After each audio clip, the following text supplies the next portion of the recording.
Hello, this is Christy Bridges at One Moment Wiser, and I have Cyndilu Miller from BeBOLDYou. She is going to talk to us today again because we love Cindy and want her to keep coming back. So here at One Moment Wiser, I like to bring you interesting people who show wisdom in different aspects of their lives so that you can live wisely and enjoy your life. Well, Cyndilu, thank you so much for being here today. Thank you for having me. I threw myself on your schedule yesterday and surprised you with, oh, wow, you're on my schedule today. And then we had huge tech issues this morning. But you know what? It's so fun to be here every single time. It doesn't matter. We just press on through and we keep on doing what we do because we both love it. Yes. Well, and I'm grateful. Even when we have tech issues, it's nothing like delayed flights and all that in the old days where we had to go see each other in person. Although one of these days I am coming to New Zealand. That's right. That's right. I tried to get you to bring those flyers for Option Ocean, but no. Dang it.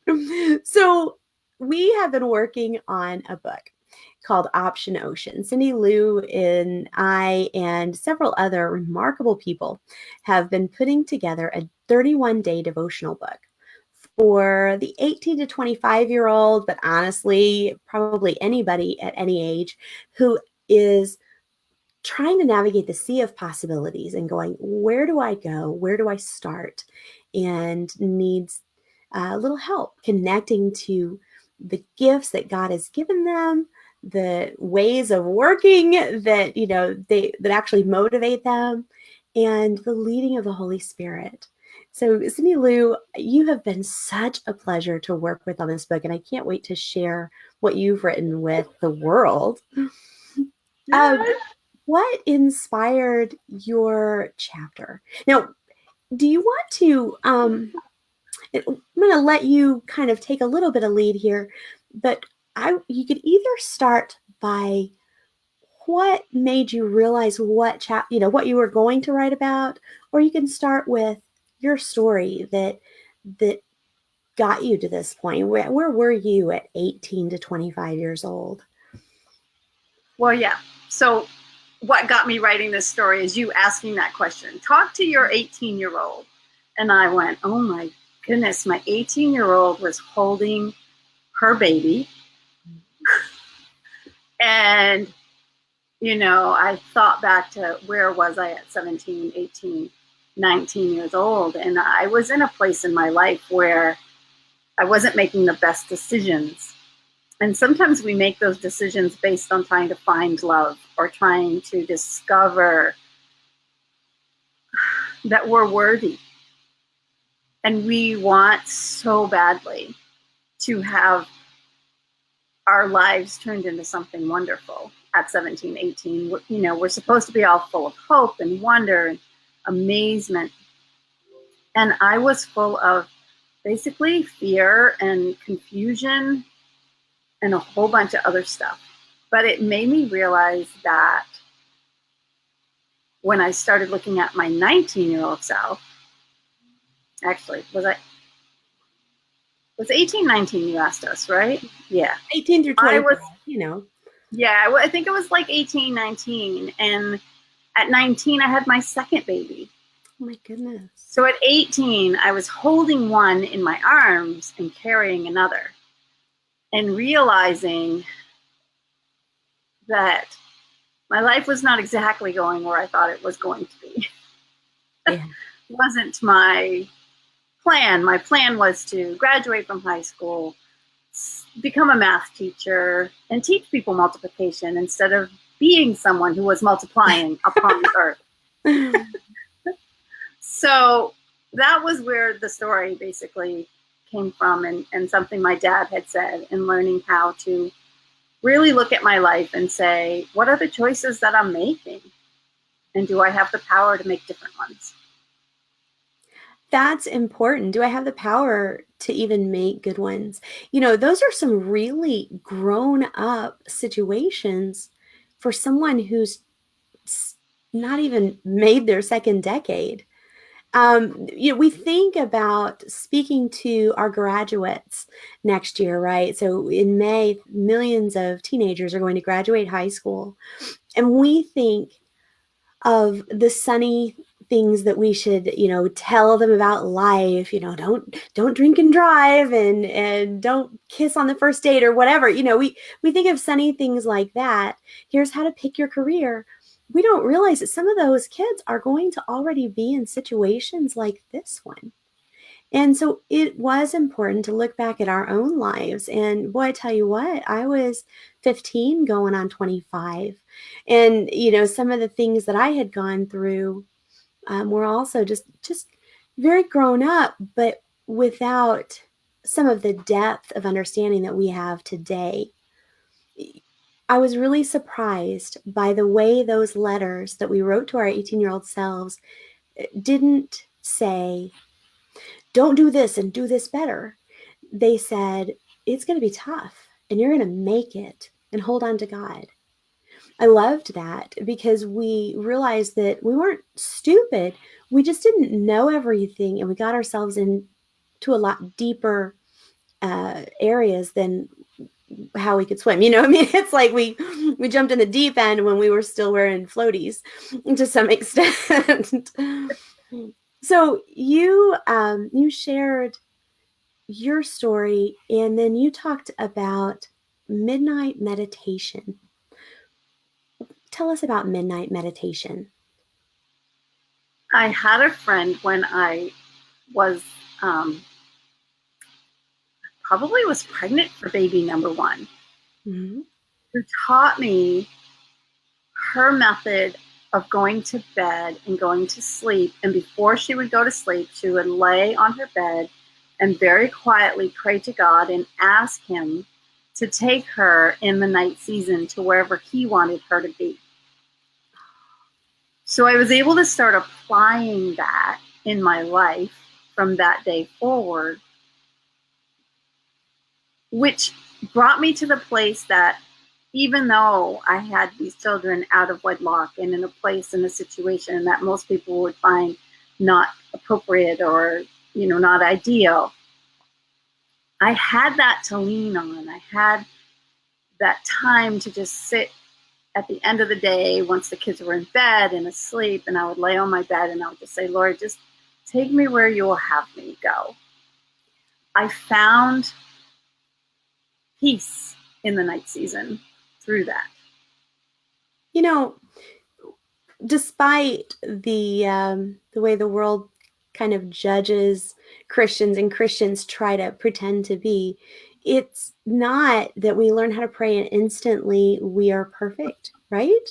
Like you said, you're still going through, you had years more of trial and error, but you discovered that one rope to hold on to, that time with God in that middle of the night going, Lord, here's the part of me that I know to give you. Take it and lead me where you want me to be. Our kids that we're going to be, well, young adults that we're going to be teaching through Option Ocean are going to have some trial and error. Hopefully they can avoid some of our errors. Hopefully they don't have to go quite as long and as far because they'll have some wisdom up front. But they're going to experiment a little bit. They don't know everything about themselves yet.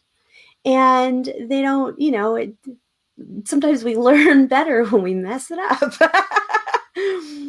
And beautiful, beautiful things have come out of both of our mistakes, because God is that amazing. But we're not trying to perfect them. We're trying to give them that rope to hold on to. That, an Option Ocean, the idea isn't that we suddenly get a map and then we know how to navigate. The idea is that we put God at the helm, and Yes. he shows us what our skills are and what our talents are and what our motivators are. And he's the one that actually drives us across the ocean while we begin using what he's given us. So I love that. So your midnight meditation was actually a really practical, very useful thing. If someone hadn't given me, I got a student Bible when I was 15. My grandpa Burl gave it to me. And that's also the year I got pregnant. So, I wasn't instantly perfect, but it was perfect timing because that's the year that I learned to, with all the devotional additives in this Bible, all the little commentary and other people's examples like yours and mine were in this Bible to help bring the Word of God into a place where I could visualize it and apply it. And that's what we're doing with this devotional. Mhm. So I love that. What, if you had something to say to the people who are listening, whether they're 18 or 65, if you had something today to say, here's what's helped me and I want to help you with it, what would you share?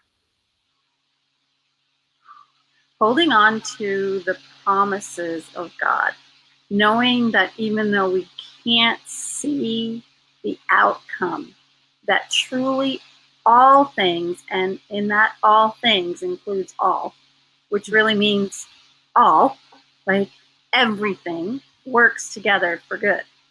And it really does. Even the stuff that was the hardest stuff in my life, I'm now seeing good seed come from that. It's very, very mind-boggling that things that I felt like would never be redeemed are now in this season being redeemed. I love to hear that. And all things work together for good for those who love the Lord.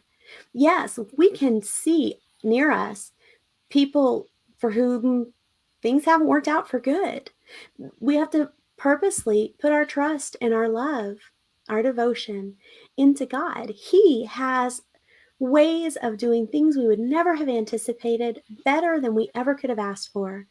But we have to give him our trust and be, we can't just take over the ship because that will take us off course.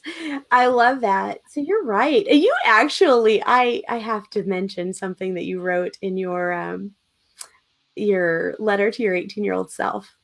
Now, do you mind if I read just a little bit of that? No, that's fine. Go ahead. So you wrote something really, really beautiful. Actually, I'm going to read a couple things because you've given me license. Now I'm going to do it. And you're here, so I'm not sharing without you. But one of the things you wrote was, some of what you'll go through, I wish I could keep you from experiencing. But without that, I would not be who I am today. And I just love who you are today. There is a way that seems right to a man, but its end is the way to death. Proverbs 14:12. This will become so real to you, and you'll cling to the fact that God's love is beyond the power of death. The night seasons will come, and you will survive them. You'll learn to lean on God in ways that carry you through the hardest of hearts and the greatest of fears. You'll survive it all and rise again with a voice, I've got goosebumps, that is stronger than ever. And then you said this, and it cracked me up because I'm like, ooh, goosebumpy. And then I read this line and went, your singing voice will change over the next 30 years, and what you think is good now you will discover it was surprisingly off key. Very badly. I'm so glad for my voice today versus the voice I had then. And I like your voice, and it's not off key. Oh, every now and then it is, but most of the time it's. We call that the blues. Yeah, that's right. I love the blues.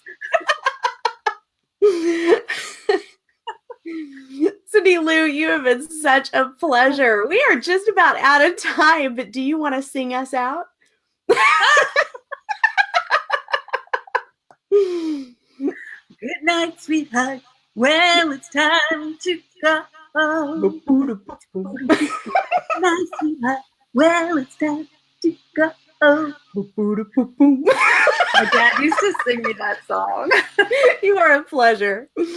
I'm going to sign us off, but if you've enjoyed this, please share it. And you can pre-order a copy of Option Ocean at One Moment Wiser or by contacting Cyndilu at BeBOLDYou. So One Moment Wiser or BeBOLDYou. Go ahead and pre-order your copy of Option Ocean. Get a copy for that graduate is coming out next year. Thanks a lot. Bye-bye.